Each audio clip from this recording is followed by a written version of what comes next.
This is Changing Denver, the show about our city, how we make it, and how it makes us. I'm Paul Caroli.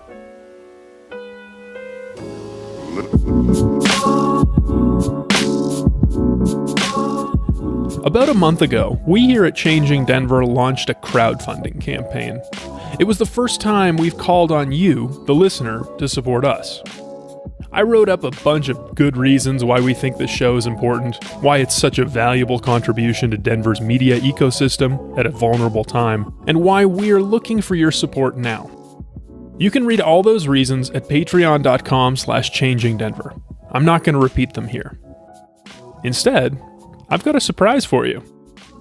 See, we've devoted Season 4 of Changing Denver to unpacking the story of Rocky Flats, the former nuclear weapons plant just outside Denver.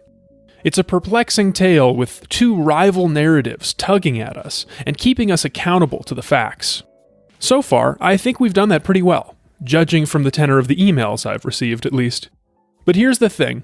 The story of Rocky Flats is bigger than a simple retelling of facts, no matter how much emotion and feeling and context you can provide. So here's the surprise. I've commissioned a series of short stories from local authors on subjects related to Rocky Flats in an effort to tell the bigger story, the story that goes beyond the facts. And now, with no further ado, I'd like to welcome you to Rocky Flash, a Rocky Flats fiction series. Today you'll be hearing the first of these stories, from local writer Alexander Lumans. It's called The Infinity Room.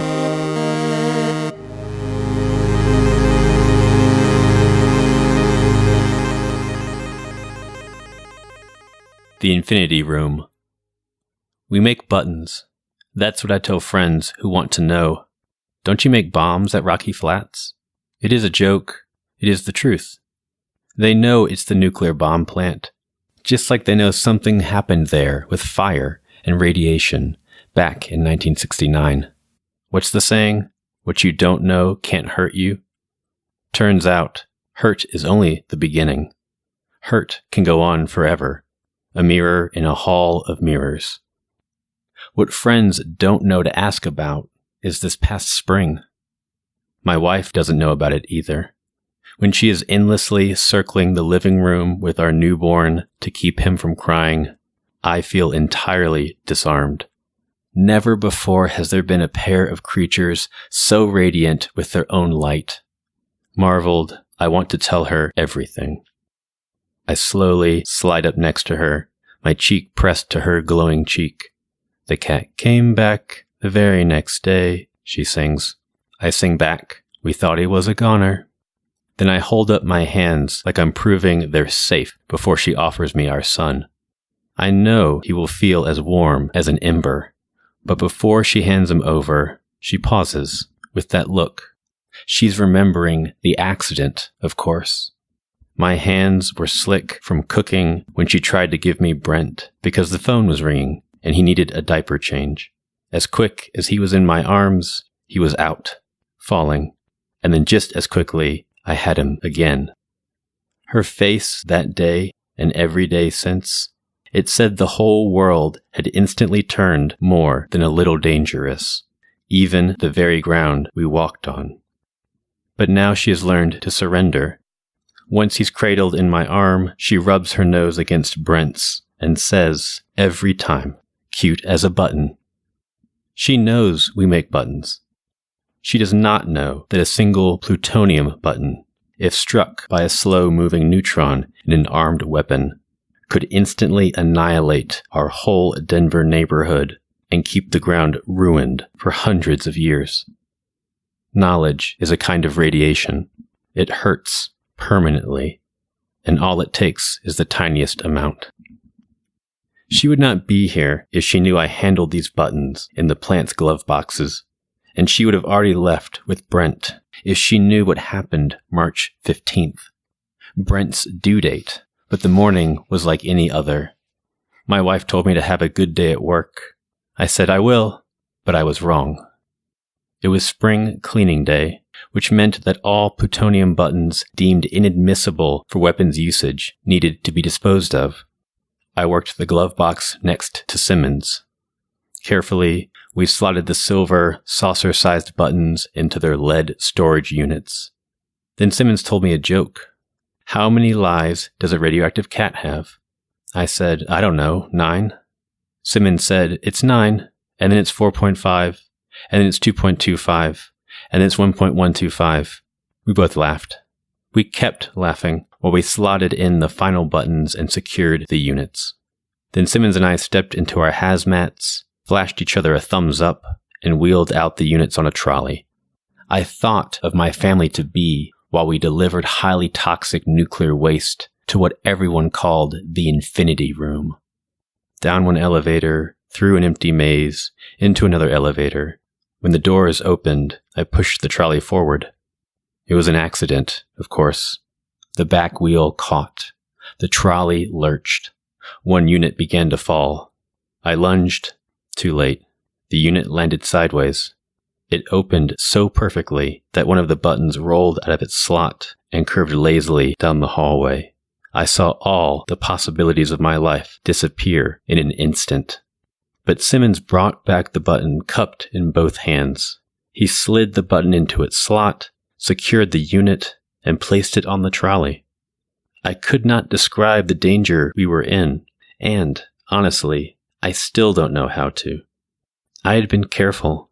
I had also been laughing. That's all it takes. We finished depositing the units in the Infinity Room. When I looked into the room's one window, I thought I would lose my nerve at the endless marvel of thousands of units upon units.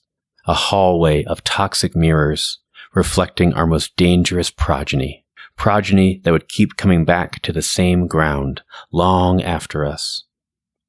Simmons and I went through safety protocol like nothing had happened. Silently, the two of us returned to our desks. Mine had a sticky note. Your wife called. I prepared to leave, but not without Simmons stopping me. He said, what they don't know can't hurt 'em, right? Then he stuck out his hand. The hand that not an hour before had held a saucer's worth of one of the most dangerous materials on the planet. I knew that if I didn't shake it right then, I would lose everything. I shook it. I did. Then I let my hand fall like it was made of lead. I drove to the hospital. I watched my wife give birth to my son. I held him in that bright room, just like I've held him every single day since, and will hold him until the end of time. Still, when my wife gives me that look, the one that says, I don't know where those hands have been, I don't have the nerve to tell her exactly where. Now, this summer evening, home from work, I carry my son in circles around the room. We thought he was a goner, but the cat came back. Brent radiates glee. My hand cups his hand. It slowly pulses with his life. I tell friends what we do at Rocky Flats, because anything less than the truth is only the beginning of hurt. We make buttons. We make buttons.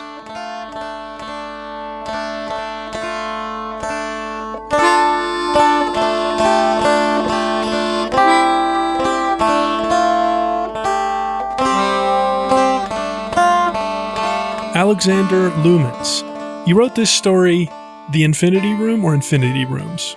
The Infinity Room. The Infinity Room. And it's great, we just heard it.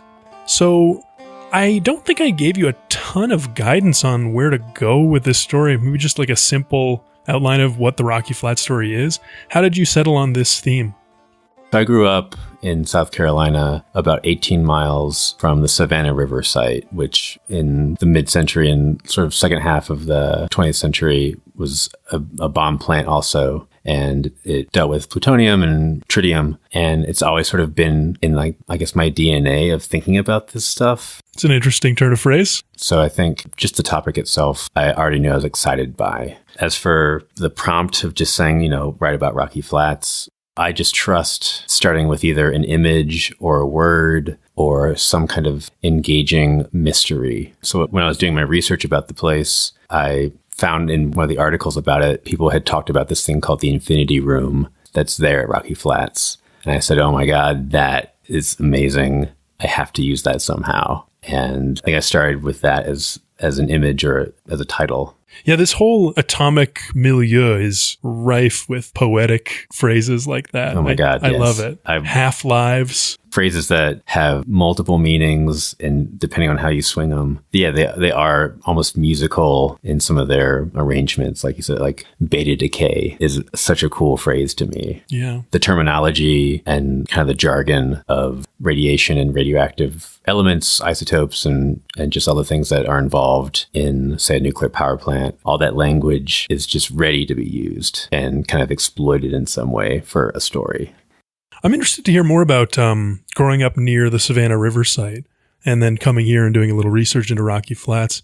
How, from your observations, has the nuclear infrastructure of those two sites influenced culture in those two places?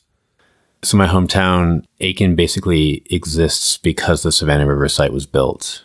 It was a town that had nothing going for it back in the 50s, really, except for horses and old money. And then suddenly it had a huge influx of scientists and engineers that worked at the plant and then needed a place to live. So Aiken became one of these towns that really flourished as a result of the plant's existence. So Aiken at one point, I think, had either one of the highest or maybe the highest IQ per capita in the country because of all the scientists and engineers. Of course, no longer has that because, partly because the plant is now just a storage site. But it's a crazy place that I wish I could go to it, but of course it's off limits. And I actually had friends that interned there that told me all kinds of crazy stories. Just as an intern, you had to wear this badge that detected how much radiation you were exposed to throughout the course of your day. And they just sort of said, oh, yeah, a little radiation it's not that bad. Like, it's fine. And I don't know. Something about that sounds heinous. I can't imagine it. Yeah. I mean, that's the whole problem with this stuff, right? It doesn't go away. It's invisible, it's permanent, and it's real scary. Yeah. And I think the SRS has issues with storage right now and having leaks. And there's plenty of stories about towns that are downriver from the site that have increased cancer rates. And I know here, Arvada has the same claims of increased cancers and increased rates. That's kind of a very scary thing to me, of just like the permanence of these decisions from decades ago. Yeah. And how that impacts people who in no way should have been impacted by it. Yeah. All right, Lumans, where can listeners find more of your work? I have a website that's just alexanderlumans.com, and I have links on there to different stories that are published online. I've got things out in literary magazines over the past several years and been lucky enough to get publications that way. There are several online available for free that you can just click on the links to. Cool. All right. So alexanderlumans.com? Yep. .com. All right. Well, thanks so much for reading this. Thanks for the story. You're so welcome. Like I said, this was a total blast to write and read.